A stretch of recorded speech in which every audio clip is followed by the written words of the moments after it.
Welcome to Syncreate, a show where we explore the intersections between creativity, psychology, and spirituality. We believe everyone has the capacity to create.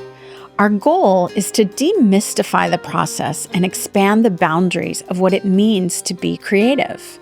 We talk with visionaries and change makers and everyday creatives working in a wide range of fields and mediums, from the arts to science, technology, and business.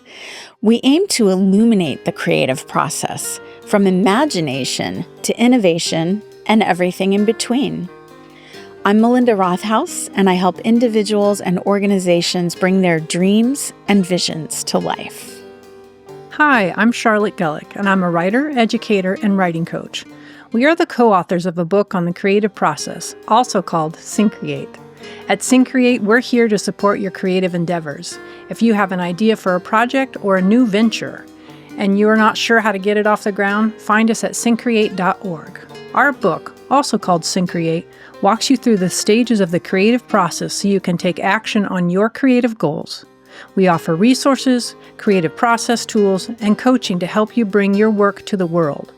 We're offering a monthly coaching group starting in January 2025, and we'd love for you to join us. Hi, everyone. Welcome back to the Syncreate podcast. So happy to be here with Charlotte in person today in Austin. And so we wanted to try something a little bit different with our Creative Spark episode. Because we're so radical. That we're going to interview each other. So in this one, I'm going to interview Charlotte, and in the next one, she's going to interview me, just about our own creative practice and kind of, our creative process, what we've learned along the way, and maybe some best practices. So Charlotte, you, in addition to being part of the Syncreate effort, you're a writer. You write both fiction and nonfiction, and you're also a teacher, and you've taught writing for many years. You were the head of the creative writing program at Austin Community College for a long time. And so, we've talked so much about creativity and the creative process, and we've shared different anecdotes, from our worlds. But I'm curious, maybe kind of what you've learned, in your sort of journey in your life as a creative, as a writer, and then as a teacher, teaching creativity to others. What are your words of wisdom for others, and what stands out to you most about your journey? Well, thank you for the question. I've been waiting my whole life. No.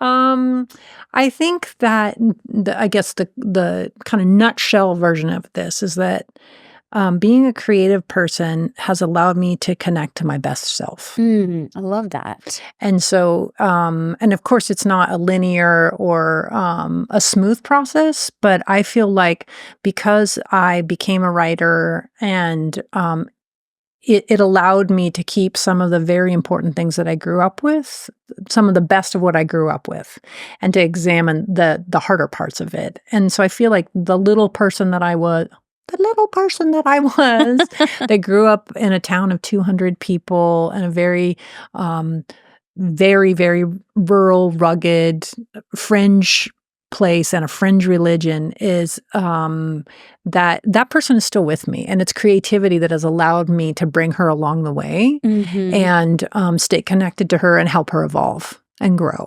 Yeah. So I would think, and I'm not someone who writes all the time. I write sporadically. Yeah. And as we've talked about in another quick episode, is that we're always moving through the world as a creative person, and that's helped me. But I think that when I ground myself in my creative practice of writing, and whether that's journaling or whether that's actively creative fiction or nonfiction, the rest of the day is better.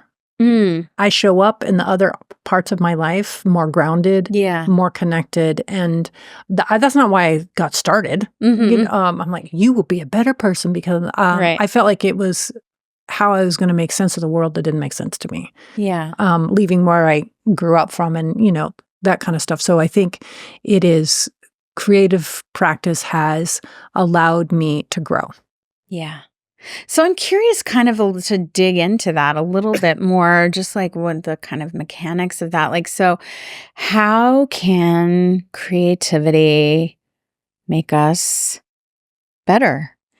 Well, I think the first, we talked about it in another quickie episode, is like we pay attention to the world. We're not moving through the world on a superficial level. And not to say other people are. Like, I don't mean it as a deficit thinking, like this is the best way to be in the world. But for me, and I feel like other creative people, I feel like my creative practice allows me to stay connected to really the physical landscape, the earth, the other people I share the planet with, and it helps me build deeper relationships because I'm observing and trying to connect rather than just skimming the surface of things. Yeah. So would you say there's a connection of empathy, compassion? Empathy, compassion, connection, and like a universal experience. Like your grief and my grief, they're very different, but that's also part of being human. Yes. So I think it's a way of, in addition to connecting to place, but it connects me to people because I'm recognizing that the human experience is challenging and rewarding and beautiful. And I think that creativity has allowed me to open up to that. Yeah. And while we each have our unique kind of life situation and story and biography, I think part of the drive to express in whatever medium is to kind of share our unique experience, but in a way that connects to that universal experience. Absolutely. Right? Absolutely. Like we hear a song and we resonate with it and we feel like that person is speaking like straight to our soul or whatever that might be. I also think there's a part of me that it feels like creativity is like the highest expression of human consciousness. And to engage in it is like, to be fully human. The best fully human self we can be. Yeah, that's beautiful. So for our kind of pro tip with this, what would you share as kind of, a best practice or kind of personal creative habit that has worked really well for you? There's an app called Don't Break the Chain, and I use it off and on, right? I think I'm on day 45 of writing 30 minutes a day. And what does that app do specifically? It allows me to build a habit. And I'm someone who needs that kind of visual. I think my ADHD is like, I need the dopamine hit of, yes, I completed today. Kind of like with Duolingo or something, like where you get, a little incentive to do something every day. I also think that there's the incentive, there's the chain of habit, which is really important. And then I'm grounded in my creative practice. But it also makes it feel like I'm touching into my creative self daily. There might be periods where I'm not doing that. Yeah. But it seems like the last 5 years, I come back to that app. Yeah. And return to it. And like, I think this is the day I'm returning to it. And then I start to build that. And then I have a reward. Yeah. A massage. After 100 days, I get a massage. Right. That's great. I will also tell you that I'm on day 1,677 of Duolingo. Amazing. Congratulations. My español es muy bueno. No, it's not. Find and connect with us on YouTube and social media under Syncreate, and we're now on Patreon as well. If you enjoy the show, please subscribe and leave us a review. And again, please join us for our Syncreate monthly coaching group starting in January of 2025. We're recording today at Record ATX Studios in Austin, in person together with Charlotte, which is so wonderful. And the podcast is produced in collaboration with Mike Osborne at 14th Street Studios here in Austin. Thanks so much for being with us, and see you next time.